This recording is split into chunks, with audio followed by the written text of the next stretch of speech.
दोस्तों, जब से पता चला था कि एस्पिरेंट्स का सीजन 3 आने वाला है, तब से इंतजार की घड़ियां खत्म नहीं हो रही थी और आज 13 मार्च को एस्पिरेंट्स का प्राइम पे सीजन 3 रिलीज हो चुका है और मैंने 5 एपिसोड्स देख लिए हैं। तो चलिए फटाफट से स्टोरी पे, कास्ट पे, डायलॉग्स पे, सब पे बात करते हैं। आगे बढ़ने से पहले एक रिक्वेस्ट है, प्लीज चैनल को सब्सक्राइब कर लीजिए और वीडियो पसंद आए तो लाइक करना और अपने दोस्तों के साथ शेयर करना। इससे हमें मोटिवेशन मिलती है कि हम और भी अच्छा कंटेंट बनाएं। तो चलिए बात करते हैं। सबसे पहले कुछ कैरेक्टर्स की बात करूं तो मल्लिका प्रसाद यहाँ पे कोचिंग इंस्टीट्यूट के टीचर की तरह एंट्री लेती हैं और इस मल्लिका प्रसाद को देख के आप मर्दानी वाली मल्लिका प्रसाद को बिल्कुल भूल जाएंगे, क्योंकि ये बिल्कुल ही डिफरेंट अवतार में एक स्टूडेंट्स को कैसे मोटिवेट करते हैं और उनके डायलॉग्स जिसने भी लिखे हैं वो बहुत अच्छे लिखे हैं। जिस तरीके से वो अभिलाष को मोटिवेट करती हैं कि तुम थक नहीं गए हो, तुम सिर्फ रुक गए हो और जब नदी रुकती है तो वो एक तालाब बनती है और बाद में सूख जाती है, वो सीधा दिल पे छूता है। और उसका बाद में रेफरेंस होना, जब एक माँ अपने बेटे को कहती है, बेटे सूखी हुई नदी में कौन से कफ फेंकता है। और हाँ, एक और ब्यूटीफुल डायलॉग जो मैं मेंशन करना चाहता हूँ वो है, ये स्ट्रगल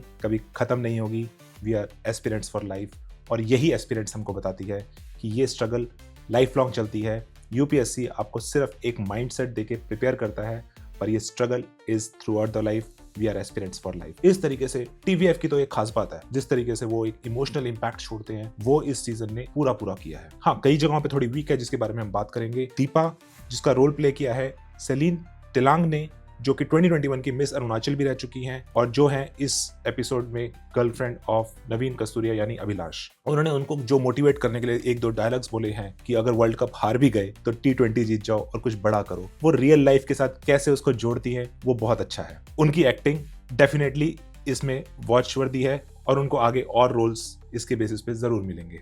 अब बात करते हैं सनी हिंदुजा यानी संदीप भैया की। सच में जबरदस्त एक्टिंग की मास्टर क्लास देते हैं, लेकिन इस एपिसोड में, इस सीजन में उनका शेड ग्रे है, डार्क से लेके ग्रे के बीच में। कहीं कहीं पे आपको उन पे गुस्सा आएगा, कहीं कहीं पे आपको क्वेश्चन आएगा कि वो ऐसा क्यों कर रहे हैं, लेकिन उन्होंने उस कैरेक्टर के अंदर अपने आप को बखूबी उतारा है। और जो आर्क फर्स्ट एपिसोड से 5th एपिसोड का उनका है, उससे ब्यूटीफुल आर्क और किसी कैरेक्टर का इस पूरे सीजन में नहीं है। नवीन कस्तूरिया की बात करें तो उन्होंने तो ये पूरा शो ही ओन किया है अभिलाष के लिए। स्टार्टिंग से एंड तक he is the main character जिनके अराउंड ये पूरी वेब सीरीज घूमती है। ऑब्वियसली फर्स्ट अटेम्प्ट पे देखने पे लगता नहीं कि वो प्रोटैगनिस्ट हो सकते हैं, उनके अराउंड एक पूरी सीरीज बन सकती है, बट वो एक वाइन की तरह है जो धीरे धीरे एक एक्वायर्ड टेस्ट की तरह पसंद आते हैं और उनकी एक्टिंग लाजवाब है। जतिन गोस्वामी और पवन कुमार की यहाँ पे एंट्री होती है एज एंटागोनिस्ट और उन्होंने भाई साहब क्या एक्टिंग की है और कितने बखूबी उन्होंने एक रिलेशनशिप को साथ साथ एक और अच्छे सोशल मुद्दे को जोड़ा है जो कि हिंदी लैंग्वेज से जुड़ा हुआ है। और कैसे, जैसे टीवीएफ की खास बात है कि सिर्फ एक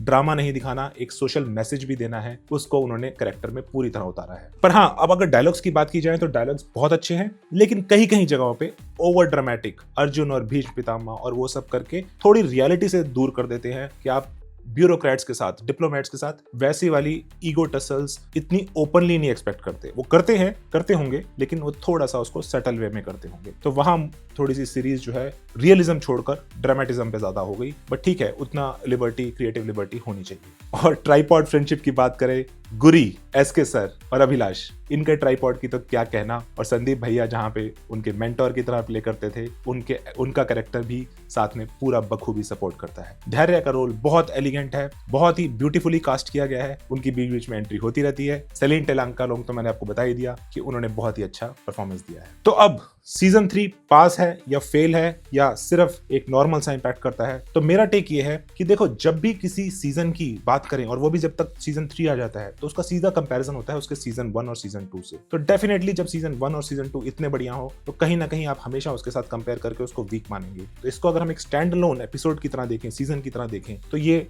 10 on 10 है। लेकिन हाँ, थोड़ा सा सीजन 1 और सीजन 2 से कम होता जाता है। आप अगर आज भी IMDb पे रेटिंग देखोगे तो एस्पिरेंट्स की रेटिंग 9.1 है। तो मैं इसको कहीं ना कहीं अगर 10 के स्केल पे करना है तो 8.5 के बीच में रखूंगा, यानी 4 out of 5 स्टार्स। मेरे हिसाब से ये बिंज वर्दी है। Weekend is round the corner. आप देखिए और कमेंट में बताइए आपको कैसी लगी। हम मिलते हैं नेक्स्ट रिव्यू में, तब तक के लिए फिल्मी रहो।